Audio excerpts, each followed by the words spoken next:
Hey guys, welcome back to the episode. So today we want to do an experiment. What would happen if you washed your engine? There is a lot of things that people need to consider when you want to wash an engine. So for instance, we want to work with this one. You can look at how dirty this engine and the engine bay is. And then we want to do an engine wash. So first of all, a few things you need to know. There are critical electrical components that you dare not put water on. For example, the alternator here, and then some of the sensors like the throttle temperature sensor, throttle body sensors, as well as the intakes mass airflow sensor and such. So you might want to make sure that all those are covered, probably with a nylon paper like so.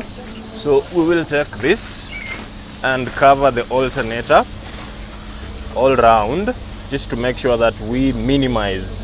I'm sure we can't really manage to seal it off, but we will minimize the water entry into such things. You want to take care of your coil packs. Make sure that they don't get water in them through the plug holes. Something with these ones is not really a big issue per se, because some of these connectors do have seals in them, the rubber seals. If you can just zoom in here, we have a rubber seal here that always makes sure water or moisture doesn't penetrate into the coil, which might short it or cause an electric short circuit. Yeah, some other open electronics, you want to cover them up so that water doesn't get into them. Something like this ABS control unit, you want to cover that up so that it doesn't get wet. Yeah, so we'll just seal a few bits here with the nylon paper. Forgive the noise in the background for the pumps and everything. The intake for the air element, air filter, just cover that up to make sure nothing goes into it, and other sensors. So this is how dirty this engine bay is. This is how dirty the bonnet looks. We are going to wash it. First of all, we will just wet it down and then apply some degreaser and continue from there.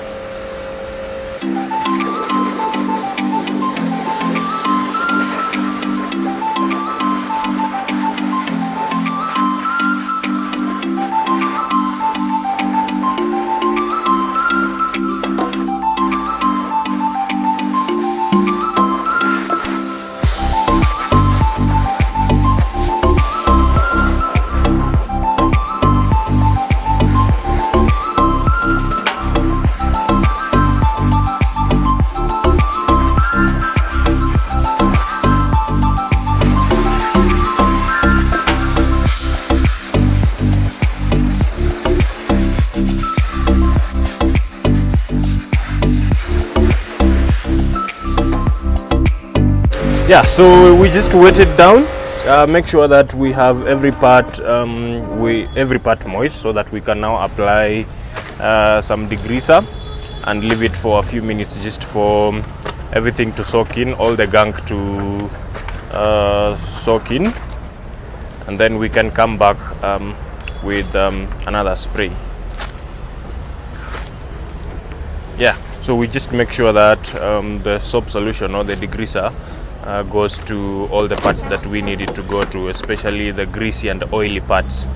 Yeah, the advantages of this is that you will be able to see where you have actual oil leaks or where you have coolant leaks. So when you have coolant, you'll find out that if there's an actual leakage, you'll see when coolant dries up on your engine, you will have to see the color of the coolant on the metallic part. Let's say you had green coolant, then you'll see some green precipitate or some just colored things that are not oil or fuel on your engine.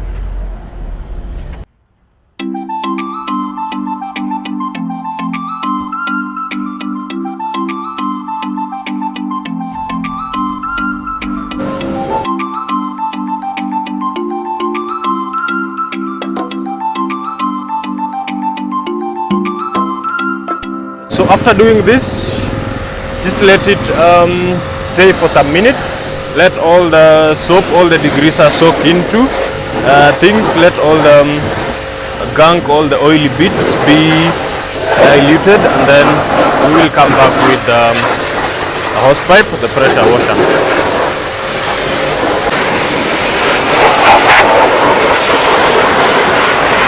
So we come back here with the pressure washer, targeting in here on the chassis, on the frame.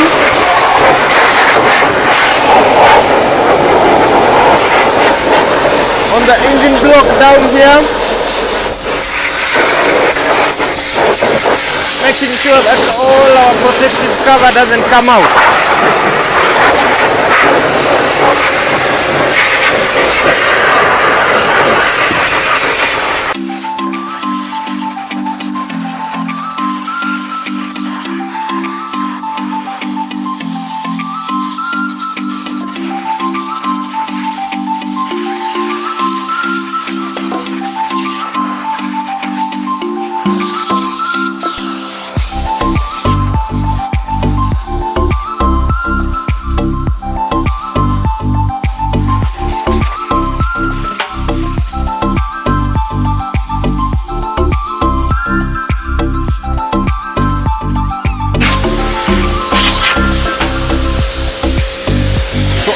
After doing wash and cleaning up everything, we can zoom in. You can come and see the difference.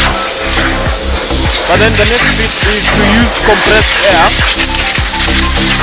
I am using compressed air to just make sure that all the water that has gone into something is pushed out.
There you go. That's how you do it. That's how you leave your engine bay clean. Don't mind this one. This one is the glue has come out, but something we can redo. Some points to note here. Whatever I've done here is not really recommended. Do not keep doing it to your car.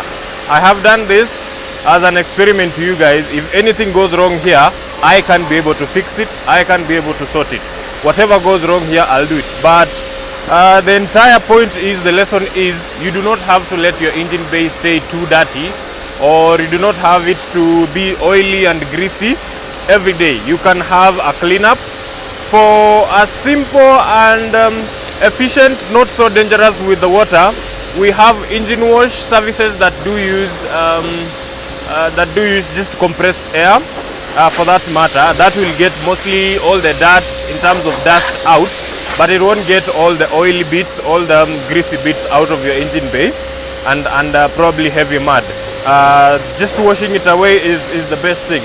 The other thing is, we have services that will happen with just steam, which is sort of moisture heated up. Anyway, technically just steam. So you can steam wash your engine, blowing steam over the engine bits, and then having it cleaned up in that way. So the next bit we'll be doing is, we will go and start up the car, find out if everything went wrong, if anything went wrong, but I'm sure it's going to start right up because this is not the first time I'm doing it. I've washed my engine times and again. So we'll go start up the car, find out what happened, and then we will also take a ride just to make sure or find out whether anything is annoyed with what we've done. And then later on in the part 2, we'll do a short drive probably a few days later just to make sure that we give feedback to you on what happened after we did all this. Thank you very much. Alright, now in the car, I want to start it up. No cause for alarm. The check engine light was already on because of a sensor that I know of. And then the fuel light is on. Those are the only faults we expect. Yeah, so ignition on, everything powers, and then we will start it. Fires right up. Yeah, we can now let it warm just to make sure that everything is back to where it was. Nothing has been disconnected. You can now see the difference, how dirty it was previously and how it is now. Find the difference. How clean is it? How much of a difference have we made? You actually don't have to live with a dirty car every day for the fear of washing your engine. Nothing really will go wrong if you do everything right, if you just to make sure that all the sensitive bits, I'll repeat that, the alternator, the ABS unit, as well as a few bits like the airflow sensor and a few sockets and connectors, just to make sure that all of them are covered up. Every other bit you can spray them. Have this for a thought. What happens when you drive your car when it's raining heavily and then we have kind of water puddles or flooded areas? You will still have water under your engine. If you go through it fast enough, you'll get it splashed everywhere. What happens? The car just dries up and then everything goes back to normal. So the opposite of that is we washing our engine from the top and just getting all the gunk cleaned up from the top and then having everything clean. So nothing really goes wrong. You will have a cleaner car. You will actually reduce other problems like overheating when your engine has a lot of things, a lot of gunk on it. So this gunk also helps in making your car not cool faster because there's a lot of layers on top of your normal metal that should be cooled by the coolant that is running through or by the fan. So if you do this, you're also helping your car to become much cleaner, lighter probably, and probably even cool faster. That is not really proven, but it's something that can happen. It's something that is practical. We just take a short drive just to make sure that everything is well, the car is driving well. This is something I've been doing for quite some time now. I would not recommend you to be doing it like every day or every week, but just once in a while when your car accumulates a lot of gunk, when your engine bay becomes very dirty, once in a while you can be doing this. Just make sure that all the critical bits are taken care of, are well covered, and then you can be able to do that. So everything works well here. The car drives well, no problem, no misfire, no loss of power, no jacking, nothing at all.